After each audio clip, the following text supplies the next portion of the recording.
Hi, everyone. My name is Jonathan Modi. I'm Lead Communications Officer here at Oregon Health Authority.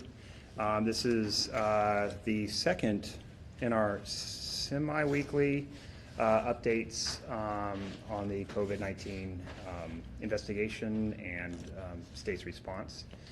And so with us today, we have Tri-County Health Officer Dr. Jennifer Vines, and we have Clackamas County Health Officer Dr. Sarah Present, and we have State Health Officer and Epidemiologist Dr. Dean Seidlinger, and I think Dr. Seidlinger will start. Thanks.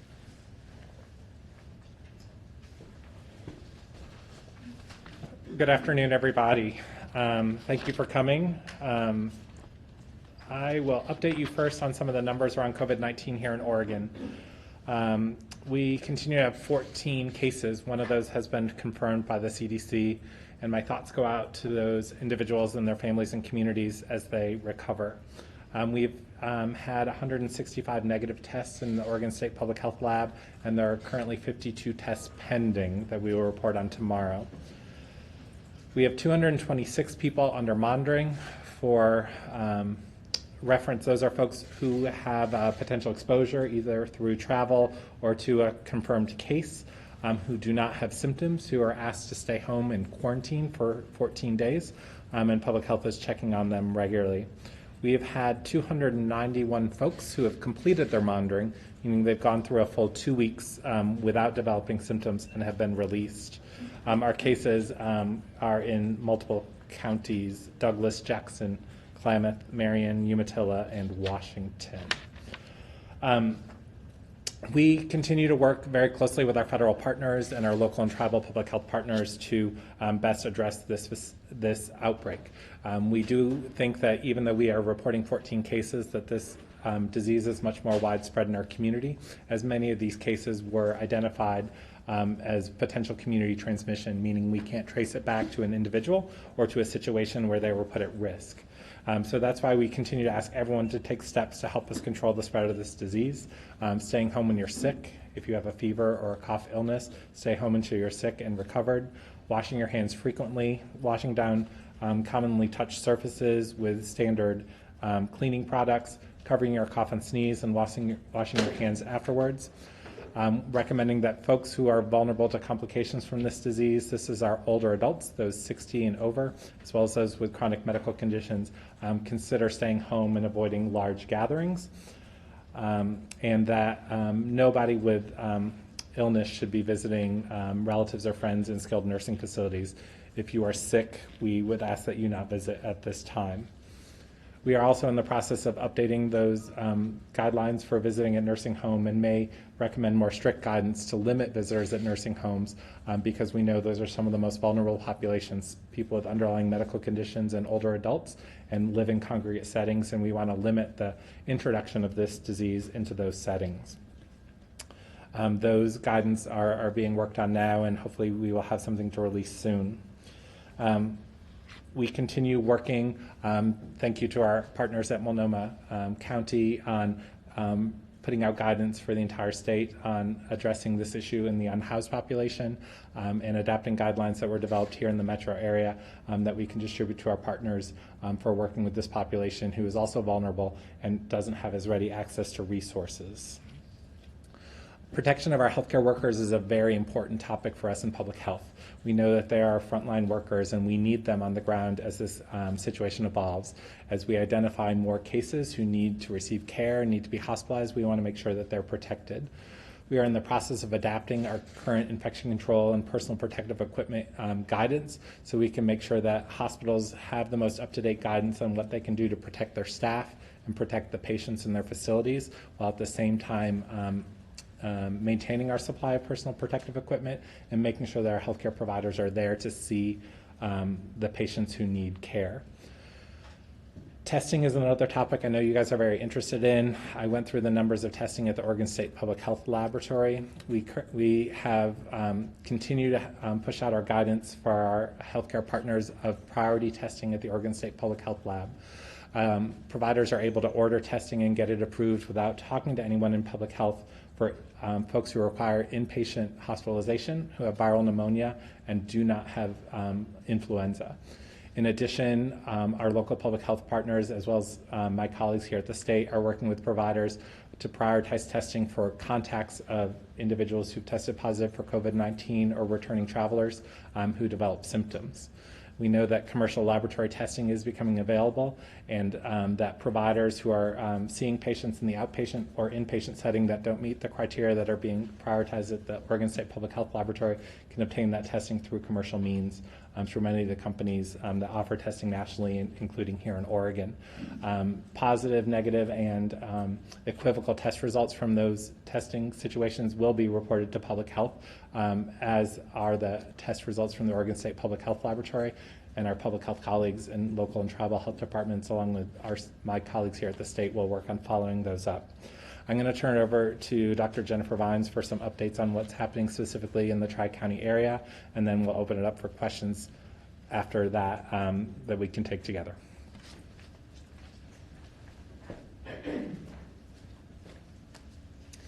Good afternoon, everyone. I'm Dr. Jennifer Vines. I'm the Multnomah County Health Officer, and I'm the lead health officer for the Portland Metro counties, which also include Washington and Clackamas counties.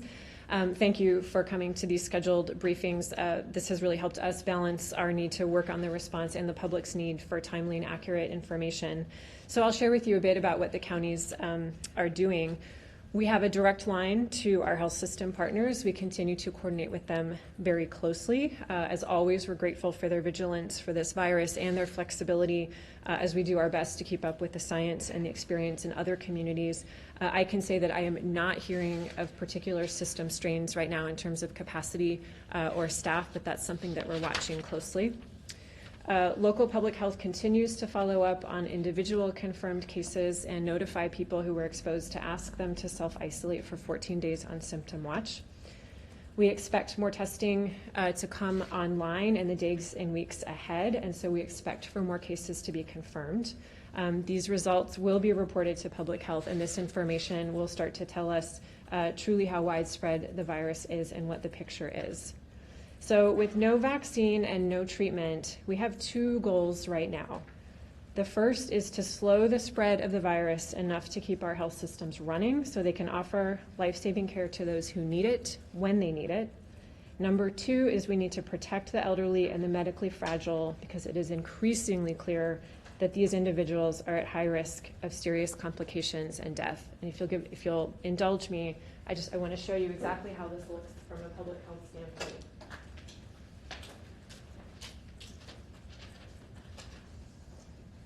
So if we think about a pandemic, this is number of cases, and this is time going forward. And this is what our worst case looks like, which would be a very sharp peak. And at the peak, these are all sick people, but all these people are potentially, in order to survive the virus, going to need ventilators, for example, or intensive care unit level care. What we're trying to do in public health is make this look more like this, so that we flatten the curve, so that as people in that top tier who need access to our health systems, that there is room for them, there is staff for them, and they get the life-saving care that they need. So we think, again, we're not sure because we don't know how widespread the virus is, we think we're early on this curve. And this is where things like public health follow-up can help. That's why we're doing that piece. This is why we're also going to be looking at what we're calling social distancing, which you're already hearing about in the Oregon Department of Education guidance. And I'll touch towards the end of my comments on large groups of people coming together. But this is what a pandemic can look like. This is what we're hoping to make it look like through our work in public health. Dr. Vines, do you think you could just explain that a little bit in front of the microphone? So that people may get a clear audio. Yeah, I don't know. Can I lift up any of these? No, just from there you can kind of. Oh, from here. Okay. So for those listening in, I drew a graph on a large Post-it flexi board, just showing that in a sort of an unmitigated pandemic, you get a sharp peak. as time goes on and cases go up. At the top of that peak would be people who would need access to life-saving care of intensive care units, ventilators, things like that. Our public health intervention is to flatten that peak and spread cases out over time so that as the most critically ill with this virus become ill, they actually have access to the care and the healthcare system staff and the resources that live in our healthcare world to have the best shot at recovering from the virus. So that's our strategy.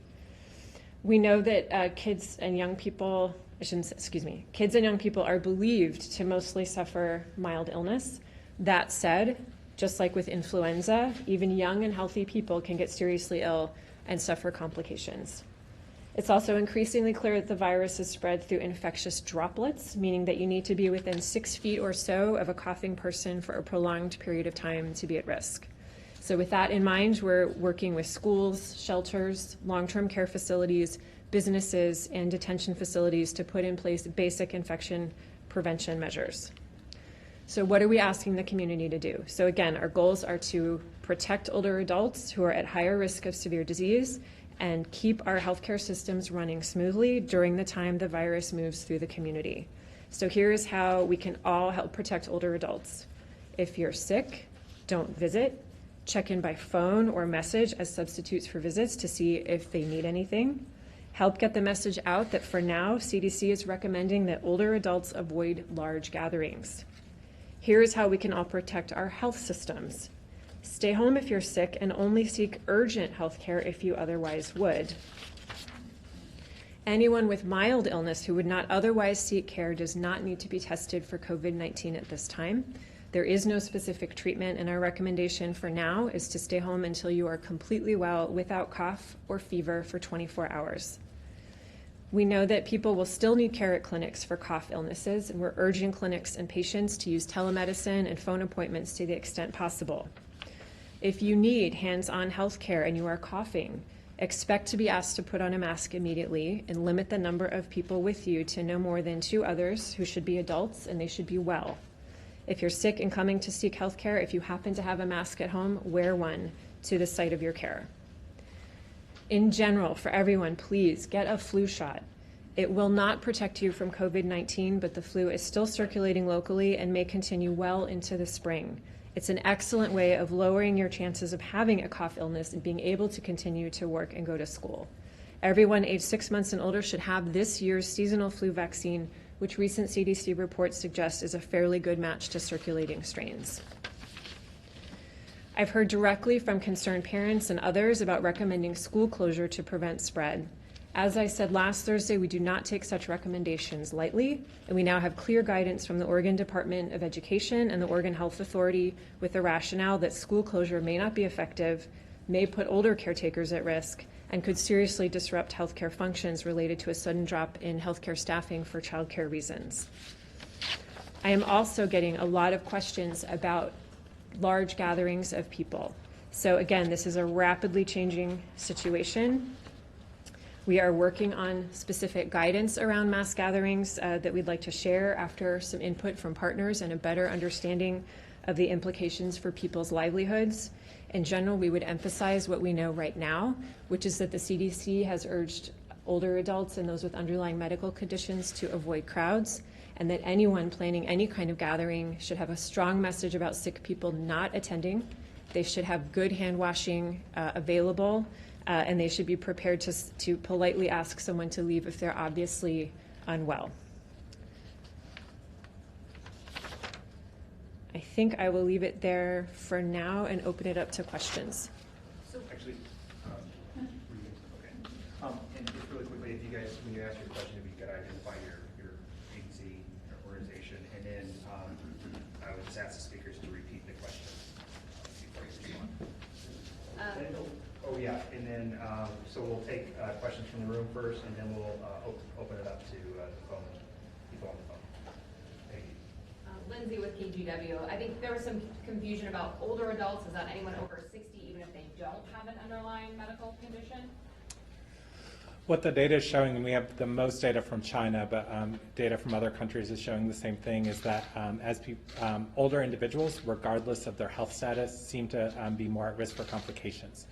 So the cutoff for older adults for the CDC recommendations are 60 or older. And then children or adults, regardless of their age, who have underlying conditions such as respiratory illness, cardiac disease, diabetes, hypertension, obesity, other immunosuppression, other items that would put them at higher risk would also be considered vulnerable. And can you confirm the number of people who are being monitored? Was it 126 or 2? We have 226 people currently under monitoring, with 291 who've completed their monitoring as of this morning. Brad Schnook, how many tests do you still have remaining? I don't have the answer for how many tests we have on hand, but we anticipate receiving additional supplies in the next couple of days. Who can answer that question? That's a question that's been posed multiple times. Does the OHA not know how many tests it has remaining? The tests remaining depend on what's used in that day, how many are done at a specific time, so it's not a one-for-one that they're used. If we batch more tests, the tests go further. If we test smaller batches of tests at a time, they don't go as far, so we can try and get you that answer. Fedor, with the Oregonian, so how long does the coronavirus stay on services in a way where someone could still get infected? The best evidence we have from that is really from other coronaviruses. It still seems to be in the range of several hours, so in the 1 to 3 hour range. Some coronaviruses have been reported to survive up to 9 hours. We haven't seen specific evidence of that with this coronavirus, but the good news is that routine cleansing of environmental surfaces does kill this virus, and that's why the recommendation also for routine hand washing and not touching your face is so important, because even if the virus is on a surface and you touch that surface, if you wash your hands before you touch your face, you're not going to become infected with that virus. What is the condition of the first patient that was confirmed with COVID-19 here? I don't have any updates other than that they're still hospitalized. Dr. Seifert, Lisa from Coin, just as a follow-up to that comment you made about the services, there's a lot of concern among the public that they're not being told where these patients have been. And so if it is something that is more than just somebody coughs or sneezes within 6 feet of you when you're there, but it is on services and can last for anywhere for a few to several hours, again, why not let people know where these folks have been? I think that in addition to these 14 cases, there are likely many other cases in the state of Oregon that we haven't identified. Many of these cases are thought to be from community spread. Public health has done a great job interviewing them, seeing who they had contact with before they were sick, whether they traveled before they were sick, and we can't link it to a specific case or to specific travel. So that means they obtained it somewhere in the community. So even if we knew exactly where these 14 people went, there are many other people who've been out in the community. And that's why this virus doesn't spread in the air. So just being in an environment where it was there doesn't mean you're going to get sick. If you touch a surface that has the virus on it and touch your face soon thereafter without washing your hands, that's what puts you at risk. So that's why all individuals with good hand washing, covering their coughs, and not touching their face, that's something that all individuals can take to protect them. And then folks who have a facility doing routine cleaning can get rid of this virus from the surfaces to limit its spread. So, Fedor, they were going to make sure we understand what you're saying, does that mean that essentially the virus is so widespread that telling people where they may have been exposed would make a substantial impact on containing the spread? For the folks who have been tested for the disease and found to be positive, we have gone back and done contact investigations, our local and tribal public health partners, with those they had contact with, because it's contact within 6 feet of that person who's coughing or sneezing that's going to put someone at risk. And so those are the people we've identified and worked with to have them quarantine at home. And if they've developed symptoms, those are folks who get tested to determine whether or not they have COVID-19 or another source for their febrile illness. Well, wouldn't notification maybe make it easier if somebody sees that and says, hey, I was in there, I'm having cold symptoms, maybe I'm the person that spread it, and maybe they don't know? No, because again, this virus is spread not through the air but through droplets. And so that person who is sick, who is coughing or sneezing, and someone who is within 6 feet of them is the person who's at risk. And so that's why we are working with the individuals to identify who is at greatest risk. And just these 14 people are the folks who've tested positive, but we know there are other cases out there. And so that's why everyone needs to take the precautions, not just if you're in a specific location, to wash your hands, cover your cough and sneeze, and stay home when you're sick, because that's really what we're going to do to help control this disease. But if you can't contact people, say you sneeze at someone in the bus and that person doesn't know you, you can't find that contact, but that they've been in that place, wouldn't that make it easier to contact Like, other what's more the people? downside of doing that? Because, again, we know that this takes prolonged close contact and contact with the droplet precautions, and so that's why our public health system is doing the job that it does every day with other diseases as well. We don't notify someone who's been on the bus with someone who has influenza because we know that influenza is out in our community, and that's why we ask that everyone take some responsibility for their own health and protecting their family's health. And we've worked with our partners, for example, in transportation, in public buildings, and schools to clean surfaces to limit the virus that's on those surfaces. Let's take a few questions from the phone. Operator, can you see if there are any questions? And ladies and gentlemen, if you wish to ask a question at this time from the phone lines, please do press 1, then 0. And once again, do press 1, then 0 at this time for any questions from the phone lines. And speakers, currently we have no one from the phone lines that are queuing up, so please do continue. Reg, move to recovery. Well, I just want to go I back. was just Dr. going Vines would to like to- tag on to this idea of why aren't we telling where the people, like, where the virus might be. So that's part of the local public health investigation in terms of where that person spent time. That is very resource intensive in terms of their timeline. We're much more cautious for a disease like measles that we know is spread through the airborne route. It can hang around in the air. That's why you see occasionally some public notification around exposure sites for measles. In this case, we are concentrating public health resources on those that we think are highest risk. So that's generally household level contact or close social contacts.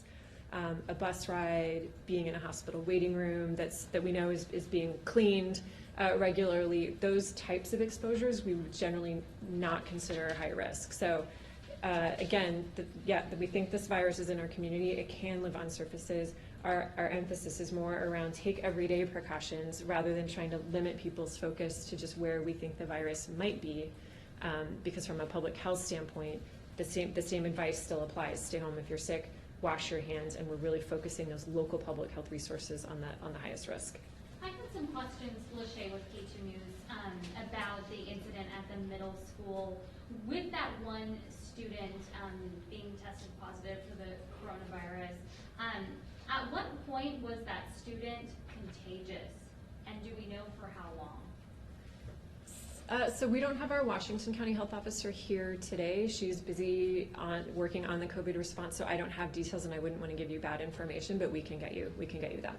Going back to the issue of testing supplies, there have been 14 positive, 165 negative. I just want to be clear. Each test requires at least two, each person requires at least 2 tests, correct? We have currently been performing 2 tests on most individuals. Some individuals have more. Okay, And the number of tests used, because we have to run controls on each batch that we use, there are additional tests that are used for that quality assurance, those quality assurance activities. Okay, perfect. So that means then that you've used at least 358 tests on those 2 sets of people. Then you have 52 pending tests, which means that that's going to require 104. That means you've used at least 462 total tests out of your 1,500. If you have 52 total tests pending, or people pending, at 100 per day, then 104 per day, you're going to run out of tests within 10 days. Right, which is why I said we've ordered additional reagents to perform these tests, and those reagents are on their way. We continue to prioritize the tests for those who are most seriously ill in our Oregon State Public Health Laboratory, as well as those who are contacted as part of our public health investigations. And we anticipate we have sufficient supplies to meet that need, with commercial testing becoming more widely available in the community for those doctors and providers who think clinically that the person in front of them needs to be tested. They can test those without any contact with public health. But we still think that most people with mild illness do not need to seek care and do not need to be tested. But those would not show up in the public health laboratory here in Oregon. How many tests have you specifically requested? I don't have the answer to that. Just to be clear then, so OHA asked for these tests last week, and 4 days after this request, or after Lily and Shirley testified in front of the legislature that more tests would be requested, no one at OHA can explain how many tests they've requested? I cannot explain how many tests have been requested, and I said I would get you that answer. When do you expect to get those tests? I told you I anticipate those tests are coming in the next few days, is what the email said, but that's determined by our federal partners when they're delivered. Are you concerned that they won't arrive within the next few days? And the reason I asked that is because you guys said that the CDC would be confirming tests within the next few days. It's been more than a week on some of these cases and they've yet to do it. So what level of confidence do you have these tests will actually arrive? I have a high level of confidence these tests will arrive. How does the testing work? Is it similar to the flu? Like, how do they do it? And is there something special about that little vial, and do you need that? Like, if I'm a doctor, I have a patient I want to test, can I take the test and the state lab just won't be able to process it? Or do I have to order these vials that we've seen pictures of and need those to be able to even do that? So the tests are collected either typically from nasopharyngeal or oropharyngeal, a swab from the nose or from the back of the throat that are collected. They're placed in viral culture media, so that keeps the virus alive. The test extracts the viral genetic material from those tests and looks for the specific genetic sequence of this virus with the reagents, with the test kits they get from the CDC. So it uses some common lab equipment that is available in the lab, but needs the specific equipment to look for this sequence of genetic material. Lillian Shirley last week said that another hospital or a hospital system was looking to either develop lab capacity or testing capacity. It was unclear in our comments to the legislature. Can you please address what it is that a hospital system is looking to do here in Oregon and what the timeline is for either the lab results or testing to be available? And I don't have information on the timing for specific hospital systems here in Oregon. I do know that 2 of the largest commercial lab testing facilities have gone online at the end of last week and the beginning of this week that do serve parts of Oregon providers. But I don't know about specific lab testing in hospitals. So, sorry, just to clarify. So if I'm a doctor, I have a patient I want to test, what would I have to do? Would I have to order the test from a private lab to be able to do that, or can they send it? With those coming out, If there's a hospitalized patient in Oregon with viral pneumonia who doesn't have the flu, providers can go online, fill out the order form, and make arrangements to have that test shipped to the Oregon State Public Health Laboratory for testing. If they're concerned about a contact to a specific case or association with travel, they can contact their local public health authorities who will talk about whether that test will be tested at the Oregon State Public Health Lab. For outpatients who are not being hospitalized, not connected to a known case, they can order that test from their lab provider in the way they'd order any other test. They'd need to collect that specimen and get it to the lab for testing. How many people have had their lab results refused to be tested or not allowed to be tested by the state lab because they didn't qualify? Presumably doctors are asking, hey, I've got this patient, I'd like to get them tested, and somebody along the chain is saying, sorry, you don't qualify. So what's that number? We don't track that number. OHA doesn't track it at all?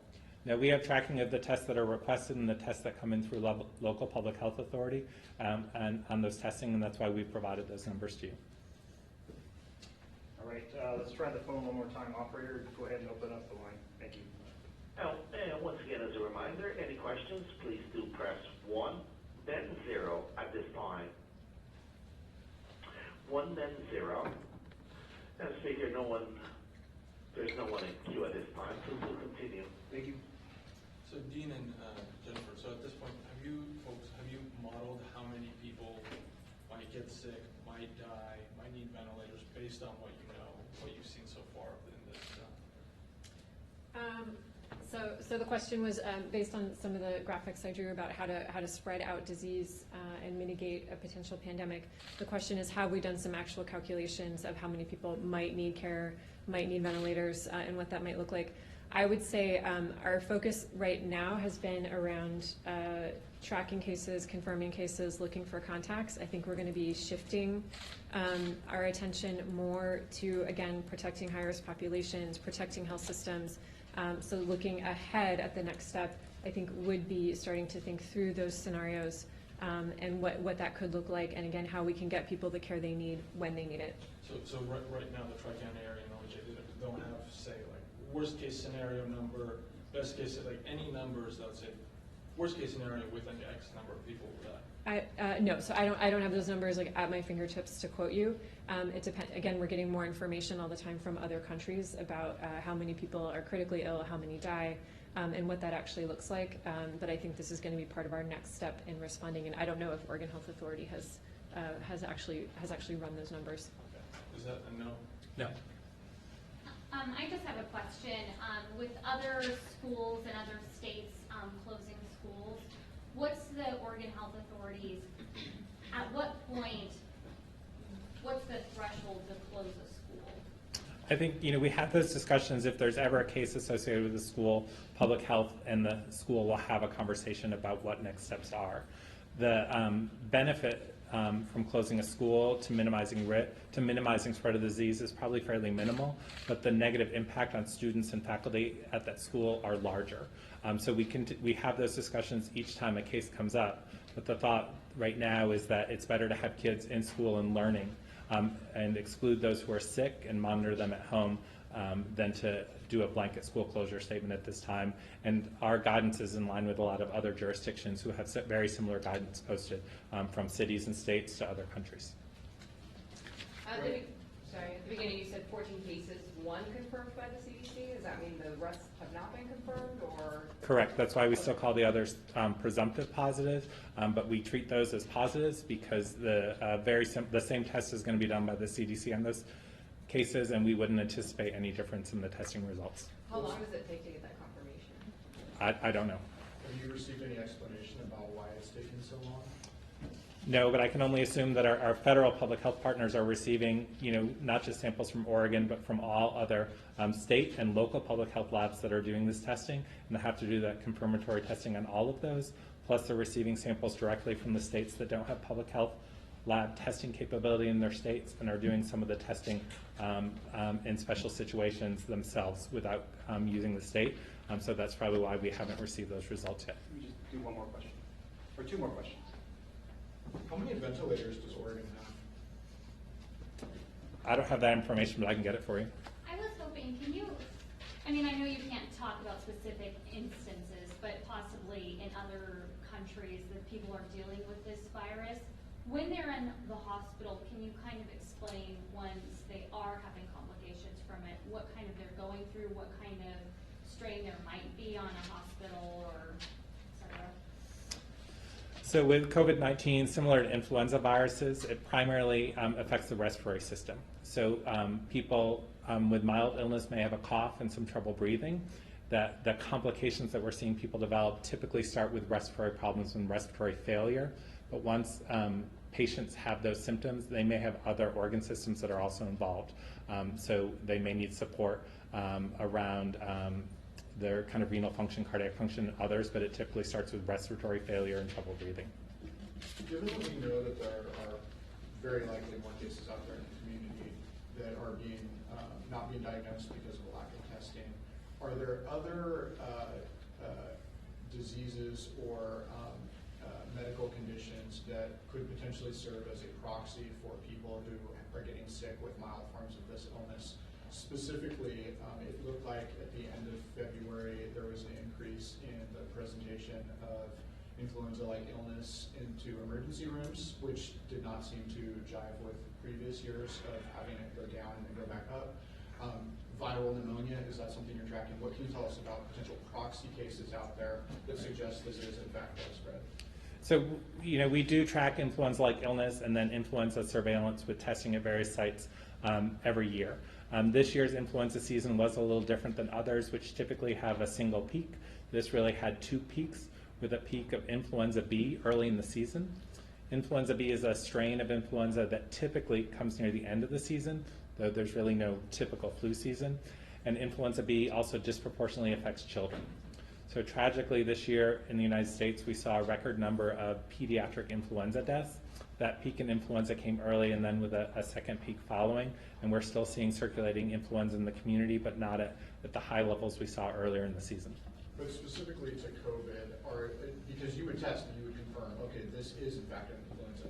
So what I'm saying is, are you seeing influenza-like symptoms, illnesses that are not confirmed to be influenza, or viral pneumonia cases? Have you seen a rise in those presenting across the state in the past 2 weeks? No, we monitor influenza-like illness in emergency department settings and other settings, and we continue to see that disease is maintained in our community, but we haven't seen large spikes in influenza-like illness or specifically in influenza over the last 2 weeks. Or pneumonia?